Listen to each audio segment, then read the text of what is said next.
जय जगन्नाथ। आपण मानक अनुरोध भिडियोटी जदि भल लगे ताले भिडियोटी को लाइक शेयर सब्सक्राइब करिनेबे। गत 9 फेब्रुआरी 2026 तारीख रे government of India minister of education department of school education and literacy पक्षरु Lok Sabha रे पचरा जायथिबा टीईटी संबंधी उत्तर संबंध रे सविशेष विवरणी तथ्य रखिथिले। तो देखंतु ना श्री लालजी वर्मा उत्तर करथिले। तो देखंतु कौन कौन उत्तर करथिले से विषय रे जानिबा। तो पॉइंट ए रे अछि देखंतु whether it a whether it is a fact that many teachers appointed before 2011 as per the guidelines of National Council for Teacher Education NCTE are still facing uncertainty and administrative hurdles related to teacher eligibility test in the country. If so, the details thereof. ताले देखंतु ଏହା ସତ୍ୟ ଯେ it is fact that ଦେଖନ୍ତୁ ଏହା ସତ୍ୟ ଯେ ନା NCTE national council for teacher ଏଜୁକେସନ୍ର ନିର୍ଦ୍ଦେଶାବଳୀ ଅନୁଯାୟୀ 2011 ପୂର୍ବରୁ ଆପଏଣ୍ଟେଡ୍ ଅନେକ ଶିକ୍ଷକ ଆମ ଦେଶରେ ଦେଖନ୍ତୁ ନା TET ବା ଟିଚର୍ ଏଲିଜିବିଲିଟି ସମ୍ବନ୍ଧୀୟ ନା ଦେଖନ୍ତୁ ନା ଅନସର୍ଟେନିଟି ଆଣ୍ଡ ଆଡମିନିଷ୍ଟ୍ରେଟିଭ୍ ହର୍ଡେଲ୍ ବା ଅନିଶ୍ଚିତତା ଏବଂ ପ୍ରଶାସନିକ ବାଧା ଗୁଡ଼ିକର ସମ୍ମୁଖୀନ ହେଉଛନ୍ତି। ଯଦି ହଁ ଇଫ୍ ସୋ ତାହେଲେ ତାହାର ବିବରଣୀ ଠିକ୍ ଅଛି। ଏଇଟା ଥିଲା ଫାର୍ଷ୍ଟ କ୍ୱେଶ୍ଚିନ୍। ସେକେଣ୍ଡ କ୍ୱେଶ୍ଚିନ୍ ଦେଖନ୍ତୁ ବିରେ ଦେଖନ୍ତୁ ପଏଣ୍ଟ ବିରେ ଲେଖାଯାଇଛି whether the government is aware of the fact that teacher appointed before 2011 were appointed under the rules and procedures applicable at the time when TET was not mandatory in the country, and if so the details thereof। ताहले देखंतु सरकार एही कथा विषय रे आवार अछंती कि जे ना 2011 पूर्वरु अपॉइंटेड शिक्षक मानंकु ना देश रे TET मैंडेटरी नथिबा समय रे ना रूल्स एंड प्रोसीडियर्स प्रक्रिया अनुसार नियुक्ति दिया जाइथिला कि जदि दिया जाइछि ताहेले ताहार डिटेल्स कोन अछि ठीक अछि। तापरे पॉइंट सी देखंतु whether the government proposes to issue a clear uniform national policy to completely exempted all teachers duly appointed before 2011 from TET as so as to ensure that no injustice is done to them. If so, the details thereof। ताले देखंतु ना government ना 2011 पूर्वरु नियम अनुଯାୟୀ ସମସ୍ତ teacher को all teachers को ना TET रु कंप्लीटली एग्जाम्प्टेड पाई बा संपूर्ण मुक्त करिया पाई एक स्पष्ट यूनिफॉर्म नेशनल पॉलिसी जारी करने को प्रस्ताव देउछंती कि जहा द्वारा से माने कोनोसी इनजस्टिस न हेबा बा इनजस्टिस हेबे नाही बा इनजस्टिस रु बा अन्याय रु ना अन्याय न हेबा पाई निश्चित होई पारिबो कि जदि हाँ इफ सो द डिटेल्स देरअफ ठीक अच्छे तार विवरणी कौन अच्छे ताले देखंतु डी रे अच्छे देखंतु whether the government is likely to ensure that the service promotions and other rights of teachers appointed before 2011 are not adversely affected due to lack of TET, if so the details thereof ठीक अच्छे।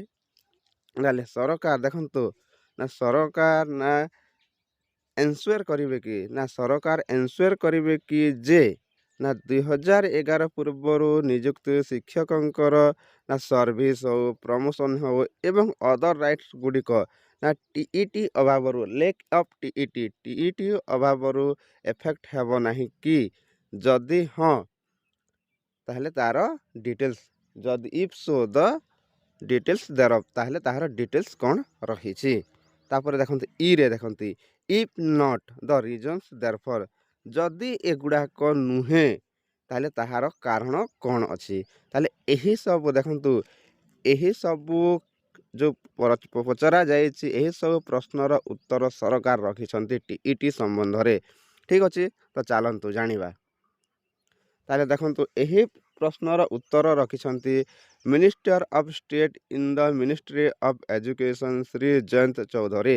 ଠିକ୍ ଅଛି, ତାହେଲେ ଏହିସବୁ ପ୍ରଶ୍ନର ଉତ୍ତର ରଖିଛନ୍ତି। ଦେଖନ୍ତୁ, in accordance with the provision of subsection of section 23 of the Right of Children to Free and Compulsory Education RT Act 2009, the National Council for Teacher Education via gazetted notification dated 23rd August 2010 laid down the minimum qualifications for a person to be eligible for appointment as a teacher for class I to class VIII. As per the notification, passing the teacher eligibility test TET is one of essential qualification for appointment as a teacher। ঠিক ଅଛି, ତାହେଲେ ଦେଖନ୍ତୁ ନା, right of children to free and compulsory education RTE act 2009ର ଦେଖନ୍ତୁ ନା, 2009ର section, ତାହେଲେ section 23 ଆଉ ସେକ୍ସନ୍ 23 ସବ୍ ସେକ୍ସନ୍ 1ର ବ୍ୟବସ୍ଥା ଅନୁଯାୟୀ national council for teacher education 23 ଅଗଷ୍ଟ 2010ର ଗ୍ୟାଜେଟେଡ୍ ନୋଟିଫିକେସନ୍ ମାଧ୍ୟମରେ ନା କ୍ଲାସ୍ ଆଇରୁ କ୍ଲାସ୍ III ଶ୍ରେଣୀ ପର୍ଯ୍ୟନ୍ତ ନା ଶିକ୍ଷକ ଭାବରେ ନିଯୁକ୍ତି ପାଇଁ ଯୋଗ୍ୟ ହେବା ପାଇଁ ମିନିମମ୍ କ୍ୱାଲିଫିକେସନ୍ ନିର୍ଦ୍ଧାରଣ କରିଥିଲେ। ତାହେଲେ ଏହି ବିଜ୍ଞପ୍ତି ଅନୁସାରେ TET ପାସ୍ କରିବା ବା ଟିଚର୍ ଏଲିଜିବିଲିଟି ପାସ୍ କରିବା ହେଉଛି ଶିକ୍ଷକ ଭାବରେ ନିଯୁକ୍ତି, ତାହେଲେ ଶିକ୍ଷକ ଏଜ୍ ଏ ଟିଚର୍ ଭାବରେ ନିଯୁକ୍ତି ପାଇଁ ଏକ ଜରୁରୀ ଯୋଗ୍ୟତା, ଏକ ଏସେନ୍ସିଆଲ୍ ମିନିମମ୍ କ୍ୱାଲିଫିକେସନ୍। ତାହେଲେ TET ହେଉଛି ଏକ ଏସେନ୍ସିଆଲ୍ କ୍ୱାଲିଫିକେସନ୍ ନା ଟିଚର୍ ଆପଏଣ୍ଟମେଣ୍ଟ ପାଇଁ। କେବଳ ନା ଦେଖନ୍ତୁ, ଏଠି ବୁଝା ପଡ଼ୁଛି ଯେ କେବଳ ନା ଶିକ୍ଷକ ଭାବରେ ନିଯୁକ୍ତି ପାଇଁ ଏହା ଗୋଟେ ଏସେନ୍ସିଆଲ୍ କ୍ୱାଲିଫିକେସନ୍। ନା TET ହେଉଛି ଏକ ଏସେନ୍ସିଆଲ୍ କ୍ୱାଲିଫିକେସନ୍ ଶିକ୍ଷକ ଭାବରେ ନିଯୁକ୍ତି ପାଇଁ। ତାପରେ ଦେଖନ୍ତୁ, the humble supreme court of India vide its judgement dated 1st September 2025 held that TET is one of the minimum qualifications prescribed under section 23rd of the act and it mandatory for appointment as a teacher in school covered under the act। ତାହେଲେ ଦେଖନ୍ତୁ ନା, ହମ୍ବେଲ୍ supreme court ନା 1 September 2025 ତାରିଖର judgement ମାଧ୍ୟମରେ କହିଛନ୍ତି TET ହେଉଛି ବା teacher eligibility ହେଉଛି ଆଇନର ଧାରା, ତାହେଲେ ସେକ୍ସନ୍ 23 ଅନୁଯାୟୀ, ସେକ୍ସନ୍ 23rd ଅନୁଯାୟୀ ନା ନିର୍ଦ୍ଧାରିତ, ତାହେଲେ ନା ମିନିମମ୍ ନିର୍ଦ୍ଧାରିତ, ତାହେଲେ ମିନିମମ୍ କ୍ୱାଲିଫିକେସନ୍ ମଧ୍ୟରୁ ଗୋଟିଏ। ତାହେଲେ TET ହେଉଛି ମିନିମମ୍ କ୍ୱାଲିଫିକେସନ୍ ମଧ୍ୟରୁ ଗୋଟିଏ ଏବଂ ଏହି ଆଇନ ଅଧୀନରେ ଥିବା ବିଦ୍ୟାଳୟ ଗୁଡ଼ିକରେ ନିଯୁକ୍ତି ପାଇଁ ଏହା ବାଧ୍ୟତାମୂଳକ। ତାହେଲେ ବିଦ୍ୟାଳୟ ଗୁଡ଼ିକରେ ବା ଟିଚର୍ ଆପଏଣ୍ଟେଡ୍ ପାଇଁ ଏହା ବାଧ୍ୟତାମୂଳକ। ଠିକ୍ ଅଛି, ତାପରେ ଯିବା ଦେଖନ୍ତୁ, in respect of in service teacher recruited prior to the enactment of the RTE Act, the Humble Court has, in exercise of its powers under Article 142 of the Constitution of India, held that teachers having more than 5 years of service remaining may qualify TET within a period of 2 years from the date of the judgment in order to continue in service. Teachers having less than 5 years of service remaining as on the date of the judgment have been permitted to continue in service till attaining the age of superannuation without qualifying the TET. However, such teachers are not eligible for promotion unless they qualify the TET. ଠିକ୍ ଅଛି। ତାହେଲେ ଦେଖନ୍ତୁ RT act ପ୍ରଣୟନ ପୂର୍ବରୁ ନିଯୁକ୍ତି ପାଇଥିବା ଚାକିରିରେ ଥିବା ଶିକ୍ଷକ ସମ୍ପର୍କରେ ନା ହମ୍ବଲ୍ ସୁପ୍ରିମକୋର୍ଟ ନା ଇଣ୍ଡିଆନ୍ କନଷ୍ଟିଟ୍ୟୁସନ୍, ତାହେଲେ ଦେଖନ୍ତୁ ଇଣ୍ଡିଆନ୍ କନଷ୍ଟିଟ୍ୟୁସନ୍ ଆର୍ଟିକଲ 142 ଅନୁଯାୟୀ ନିଜର କ୍ଷମତା ପ୍ରଦର୍ଶନ କରି, ତାହେଲେ ଦେଖନ୍ତୁ 5 ବର୍ଷରୁ ଅଧିକ ଚାକିରି ବାକି ଥିବା ଶିକ୍ଷକମାନେ ଏକ ନିର୍ଦ୍ଦିଷ୍ଟ ପିରିୟଡ଼ ମଧ୍ୟରେ TET ପାସ୍ କରିପାରିବେ ବୋଲି ମତ ଦେଇଛନ୍ତି।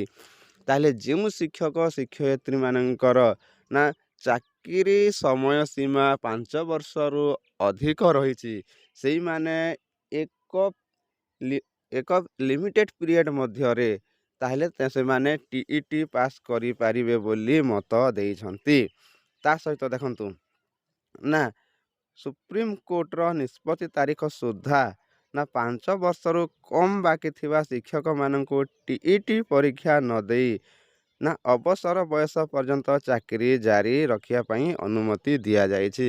ତାହେଲେ ଯେଉଁ ଶିକ୍ଷକ ଶିକ୍ଷୟିତ୍ରୀମାନଙ୍କର ନା ଅବସର ପାଇଁ 5 ବର୍ଷରୁ କମ୍ ସମୟ ରହିଛି, ସେମାନେ TET ନ ଦେଇକି ନିଜର ସର୍ଭିସ୍ ଜାରି କରିପାରିବେ ବୋଲି ମତ ଦେଇଛନ୍ତି।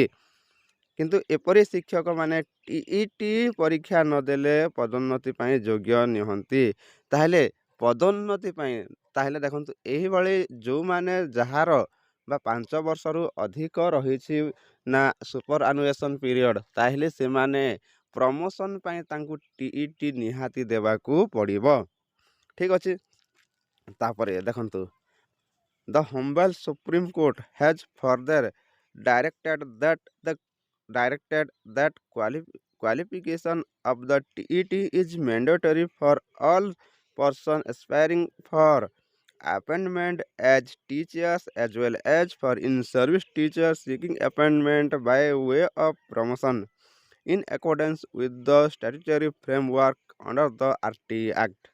ତାହେଲେ ଦେଖନ୍ତୁ ନା ହମ୍ବଲ୍ ସୁପ୍ରିମକୋର୍ଟ ଆହୁରି ନିର୍ଦ୍ଦେଶ ଦେଇଛନ୍ତି ଯେ RT ଆକ୍ଟ ଅନୁଯାୟୀ ସାମ୍ବିଧାନିକ ଢାଞ୍ଚା ଅନୁଯାୟୀ ଶିକ୍ଷକ ଭାବରେ ନିଯୁକ୍ତି ପାଇଁ ନା ଆଶାୟୀ ସମସ୍ତ ବ୍ୟକ୍ତି ଏବଂ ପଦୋନ୍ନତି ୱେ ଅଫ୍ ପ୍ରମୋସନ୍ ମାଧ୍ୟମରେ ନିଯୁକ୍ତି ପାଇଁ ଚାହାନ୍ତି, ତାହେଲେ କାର୍ଯ୍ୟରତ ଶିକ୍ଷକମାନେ TET ଦେବା ପାଇଁ ନା ସେମାନଙ୍କୁ ମ୍ୟାଣ୍ଡେଟୋରି ରହିଛି। ତାହେଲେ ଦେଖନ୍ତୁ ନା ପ୍ରମୋସନ୍ କ୍ଷେତ୍ରରେ ମନେ ରଖନ୍ତୁ ନା ଏଠି ଲେଖାଯାଇଛି ଯେ ପଦୋନ୍ନତି ମାଧ୍ୟମରେ ଯଦି ନିଯୁକ୍ତି ପାଇବାକୁ ଚାହାନ୍ତି, ତାହେଲେ ସେହି କ୍ଷେତ୍ରରେ ନା TET ଯୋଗ୍ୟତା ବାଧ୍ୟତାମୂଳକ। ଠିକ୍ ଅଛି। ଏହା ଥିଲା TET ସମ୍ବନ୍ଧୀୟ ଆଜିର ସବିଶେଷ ବିବରଣୀ। ଠିକ୍ ଅଛି, ଯାହାକି ଆମେ ଜାଣିପାରିଲେ TET କେଉଁ କ୍ଷେତ୍ରରେ ଯୋଗ୍ୟ କେଉଁ କ୍ଷେତ୍ରରେ ଯୋଗ୍ୟ ହେବ ନାହିଁ।